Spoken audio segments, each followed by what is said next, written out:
अस्सलाम वालेकुम। Welcome to my channel kitchen with Marush. आज मैं आपको बनाना सिखाऊंगी मटन कढ़ाई। बहुत टेस्टी रेसिपी है और ये रेस्टोरेंट स्टाइल है। ये आप बना के देखें, आपको ज़रूर बहुत मज़ा आएगा। हम इसको दो स्टेप में रेडी करेंगे। एक स्टेप में हम इसको मैरिनेट करेंगे और सेकंड स्टेप में हम इसके मसाले को, ग्रेवी को रेडी करेंगे। अगर आपको ये रेसिपी पसंद आए तो ज़रूर मेरे चैनल को सब्सक्राइब करें, लाइक करें, शेयर करें और अपना फीडबैक भी ज़रूर दें। हम इसको बनाना शुरू करते हैं। बिस्मिल्लाहिर्रहमानिर्रहीम। सबसे पहले मैं हाफ़ केजी मटन ले रही हूँ।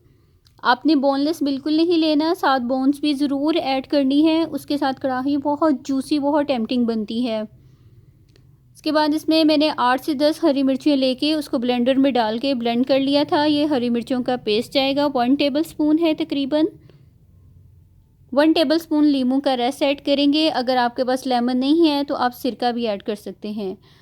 हाफ़ कप इसमें योगर्ट जाएगा। हाफ़ टी स्पून इसमें अदरक का पेस्ट और हाफ़ टी स्पून लहसुन का पेस्ट जाएगा और 2 चुटकी ये ऑरेंज फूड कलर की जाएगी। इससे ज़्यादा आपने फूड कलर ऐड नहीं करना। इसके साथ ही इसका कलर बहुत अच्छा आ जाएगा। 2 चुटकी इनफ हैं। अच्छी तरह हम इसको मिक्स करेंगे और 2 से 3 घंटे के लिए फ्रिज में रख देंगे ताकि हमने जो इसकी मैरिनेशन की है वो अच्छी तरह मटन में अब्ज़र्व हो जाए। उतनी देर हम इसकी ग्रेवी को रेडी कर लेते हैं। बिस्मिल्लाहिर्रहमानिर्रहीम। हाफ़ कप कुकिंग ऑयल का लेंगे और इसमें 1 मीडियम साइज़ अनियन ऐड करेंगे, स्लाइस में कट किया हुआ। हमने इसको लाइट पिंक कलर देना है, ज़्यादा डार्क कलर नहीं देंगे वरना कढ़ाई का कलर भी ब्लैक बनेगा। क्योंकि कढ़ाई की सारी खूबसूरती डिपेंड करती है इसके कलर के ऊपर। तो आपने जस्ट इसको लाइट गोल्डन सा कलर आ जाए।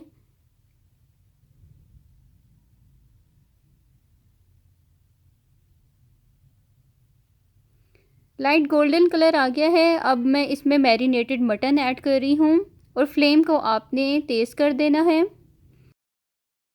अब तकरीबन 8 से 10 मिनट के लिए हम इसको तेज़ आंच के ऊपर फ्राई करेंगे। इससे दही का पानी जो है वो भी ड्राई हो जाएगा और जितने भी फ्लेवर हैं वो सारे मटन में अब्ज़र्व हो जाएंगे। मटन अच्छी तरह फ्राई हो चुका है, दही का पानी भी सारा खुश्क हो गया है। अब हम इसमें खड़े मसाले ऐड करेंगे। 1 टीस्पून ज़ीरा, 1 टीस्पून काली मिर्च, 3 से 4 अदद लौंग, 2 अदद हरी इलायची, 2 दालचीनी के टुकड़े और 2 अदद कड़ी पत्ते डाल के हम इसको 4 से 5 मिनट के लिए फ्राई करेंगे।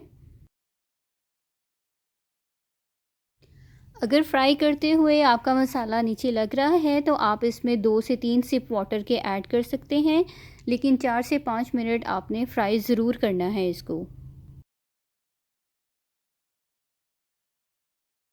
5 मिनट हो चुके हैं इसको फ्राई करते। अब इसमें 1 टीस्पून भर के नमक जाएगा। 1 एंड हाफ़ टेबल स्पून इसमें लाल मिर्च का पाउडर जाएगा। लाल मिर्च का पाउडर और नमक आप अपनी मर्ज़ी के मुताबिक कम या ज़्यादा कर सकते हैं। हाफ़ टेबल स्पून इसमें धनिया पाउडर जाएगा और 1 चुटकी इसमें हल्दी जाएगी। क्योंकि हमने ऑरेंज फूड कलर इसमें पहले ही मैरिनेशन में ऐड किया हुआ था, इसलिए हमें हल्दी डालने की इतनी ज़्यादा ज़रूरत नहीं है। 1 से 2 मिनट के लिए फ्राई करेंगे। उसके बाद मैंने टोमेटो पेस्ट रेडी किया है। 2 अदद बड़े साइज़ के टमाटर लेके ब्लेंडर में डाल के ब्लेंड कर लिया है और वो हम टोमेटो पेस्ट जो इसमें ऐड करेंगे। टोमेटो पेस्ट डाल के हमने इसको इतना कुक करना है कि जिसमें हमारे टमाटर जो हैं पेस्ट वो भी अच्छी तरह कुक हो जाए और जो कुकिंग ऑयल है वो भी ऊपर आ जाए। अब मैं इसको कवर करके 5 मिनट के लिए रख दूँगी दरमियानी आंच पे।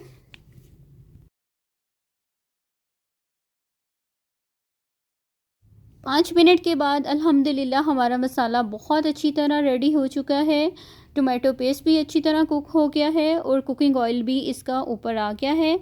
अब हमने मटन को कुक करना है। सिर्फ मटन को गलाने के लिए मैं इसमें 2 से 3 गिलास पानी के ऐड करके इसको हल्की आंच के ऊपर आधे घंटे के लिए रख दूँगी कवर करके, ताकि मटन हमारा अच्छी तरह गल जाए। आपने ठंडा पानी ऐड नहीं करना, ये एक टिप है। आपने हमेशा गर्म पानी ऐड करना है। इसके साथ हमारे जो मटन की बोटियां हैं वो सिकुड़ेंगी नहीं। और बहुत जूसी बनेंगी। आधे घंटे बाद अब हम इसको चेक कर लेते हैं। पानी तकरीबन सारा खुश्क हो चुका है और अब हम देखते हैं कि हमारे जो मटन है ये गला है अच्छी तरह के नहीं। अगर आपका नहीं गला तो आप इसमें थोड़ा सा वाटर गर्म पानी और ऐड करके इसको रख सकते हैं। अल्हम्दुलिल्लाह मेरा बहुत अच्छी तरह ये गल गया है। अब आपने आंच को तेज़ कर देना है और इसमें 2 से 3 अदद हरी मिर्चें डालेंगे और हरा धनिया ऐड करेंगे। अगर आपको इसमें इस स्टेज के ऊपर नमक कम लगे तो आप डाल के अच्छी तरह मिक्स कर सकते हैं और हरा धनिया डाल दें। अल्हम्दुलिल्लाह बिल्कुल ये रेस्टोरेंट स्टाइल तैयार होती है। इसका टेस्ट भी बहुत टेम्पटिंग आता है, बहुत डिलीशियस ये रेसिपी है। आप ज़रूर ट्राई करें और मुझे इसका फ़ीडबैक भी ज़रूर दें। अपनी दुआओं में याद रखिएगा। अल्लाह निगहबान। अल्लाह हाफ़िज़।